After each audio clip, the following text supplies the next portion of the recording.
a gentle breeze rustling the grass, and birds singing in the distance. As he approached a small pool, he saw a woman standing by the shore, weary and trembling with sobs.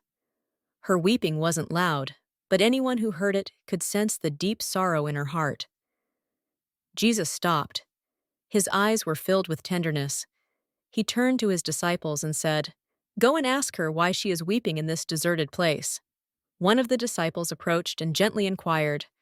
After a while, the woman wiped away her tears, and her voice trembling replied, "Lord, a few days ago I went to the field to gather grass. While I was working, I accidentally dropped my hairpin, which was made of that very grass. I can't find it anymore. That's why I'm sad and I'm weeping." Jesus gently asked, "You picked grass and lost your grass hairpin, a small object that can be replaced. Why are you so distressed?" The woman bowed her head and replied, "Lord, I am not weeping because I am saddened by the loss of the hairpin. It is worth nothing, but it is an old possession that has been with me for many years. I have kept it since I was a young girl, and I use it every day. It holds the habits of my life, the memories of my joys and sorrows. Now that it is gone, even if I were to make a new one, I would no longer feel the same affection." Hearing this, Jesus fell silent for a moment.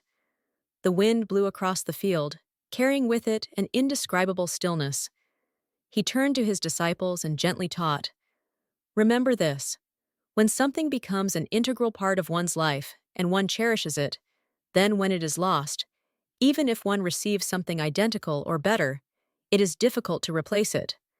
For what is lost is not just its form, but also the days and months one has invested in it, work, memories, feelings.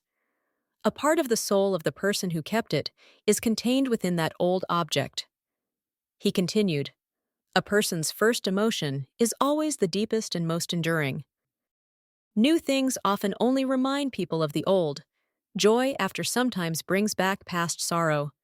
That is the natural order of things. Just as animals still know to return to their roots, a fox far from home will eventually turn back to its old mountain. A wild horse will neigh at the sound of the north wind. A bird that has flown far from the south will still seek its nesting place when the sun warms up.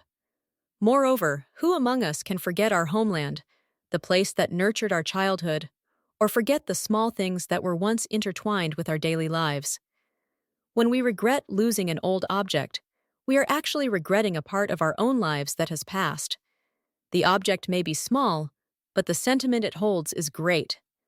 Once that sentiment is invested, nothing can replace it. Therefore, the ancients taught, an object imbued with sentiment, though small, is precious. An object without sentiment, though large, is insignificant. The story of the woman who lost her hairpin seems trivial, but when viewed broadly, it reveals the depth of human emotions.